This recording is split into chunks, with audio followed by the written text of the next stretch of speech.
Hi, Dr. Lim here. Over the year, during chemotherapy, there is always a question on how to carry out weight management, how to diet and etc. Today, we shall discuss this. Many members, especially ladies, always complain they do not eat much, but the body weight keeps increasing and become chubby. I have seen one extreme case. She only took chocolate and tomato on a very strict diet, but the body remained overweight. She wished to know why. She's not eating much, but why the body is overweight.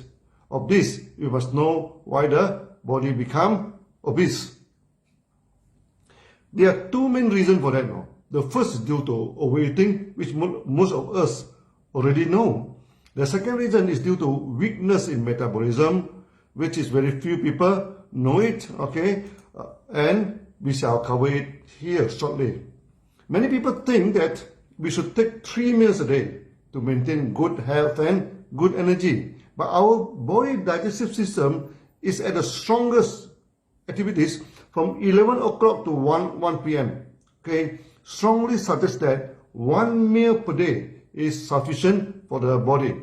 Many people never control their meals and eat throughout the days. In the morning, they take breakfast, then tea break, then lunch, then afternoon tea, dinner, and before sleep, go for supper.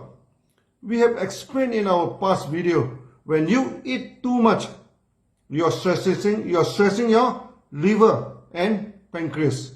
That lead to many chronic diseases and depression. Yes, you do not get me wrong. The more you eat, the more depressed you are. During the meeting in Australia, many members complain about obesity. Then I explained my experiences in Australia to them. When I first arrived in Australia, I ordered a meal for my wife, my assistant, and myself. The meals were too big, we could not finish it. The second time, we ordered 2 meals and shared by 3 people. We still could not finish it. The third time, we ordered only 1 meal and 3 people sharing it. Could you believe it? We could not finish the meal. Eating so much for every meal for sure will land your health in trouble.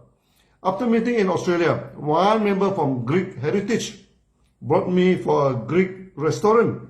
The dinner started with a huge plate, looked like a boat. We have veggie, meat, fish, sauces, and it. Wow.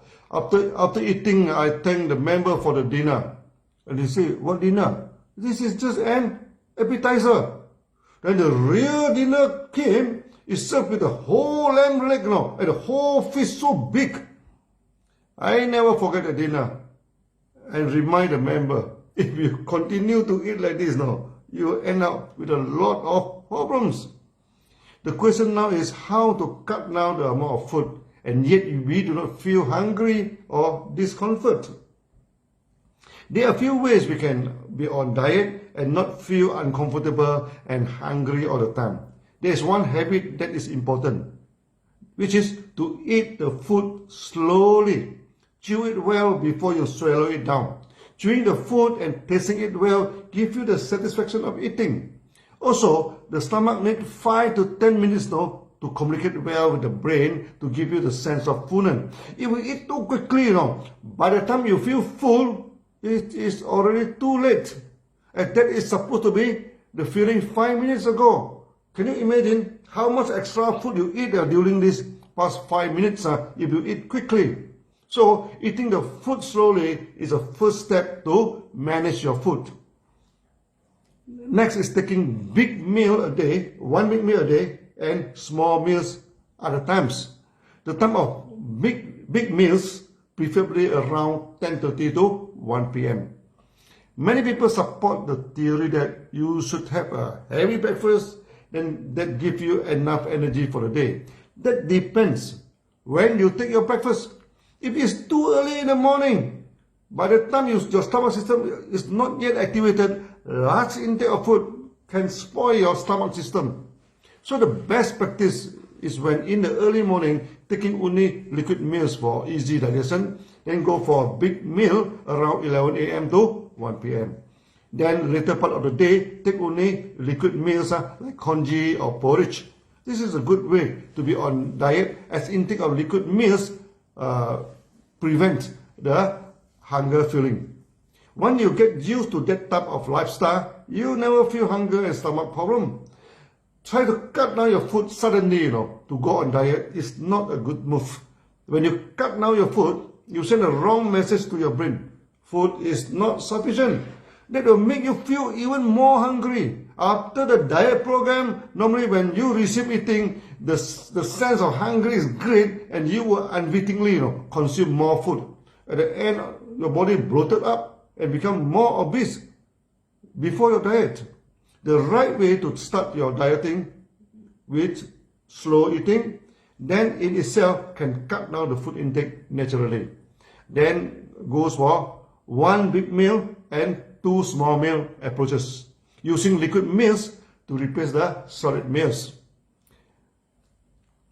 At the same time, high fiber food like mushroom, wild vegetables, seaweeds, and etc. should be put into your diet. That give you the fullness of eating less a lot of calories.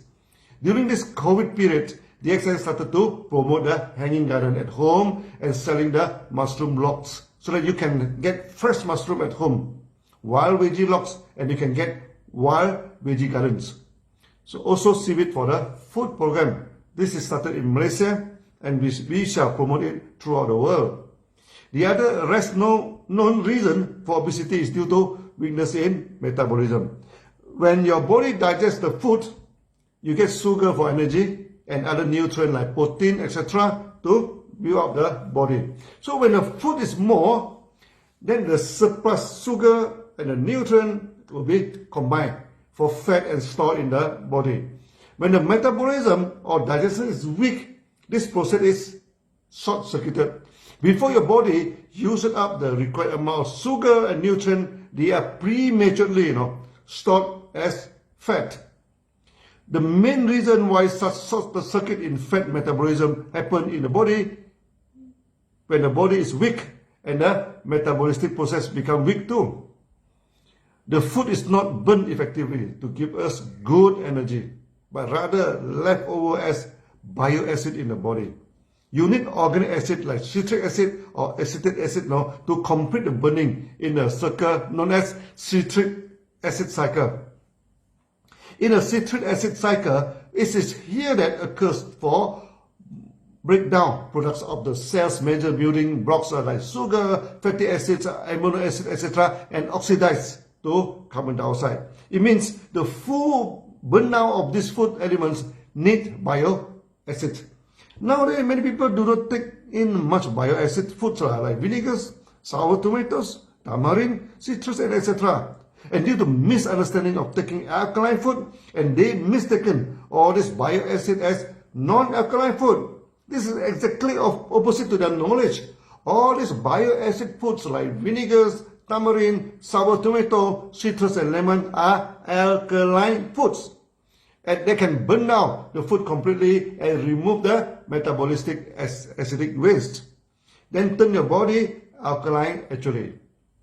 When you're in Southeast Asia, here many people are used to taking sour food and sour soup. Obesity is not a problem until they turn into another eating habit full of meat without acids.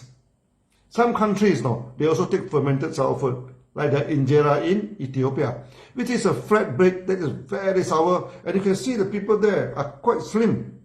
When you are lacking a bioacid, your body will combine the surplus acid in your body and fat and keep it aside. That directly resulted in obesity. So for the lady who takes chocolate only for diet during the lunchtime, there is no acid intake at all. This resulted in obesity in her. Not only that, due to burning of food is not complete. She always complained about lack of vitality and lack of energy. Other than lack of energy, such obese people also lack of strength. They mean they cannot lift a heavy thing or go for long exercise. So when a person is obese, lack of energy and lack of strength, you are very sure he or she suffer from lack of bioacid. Taking organic vinegar regularly is good for health. DXN has produced moringa, cordyceps, vinegar, etc., which are full of bioacid and very good for health. That's all for today. See you then. Bye-bye.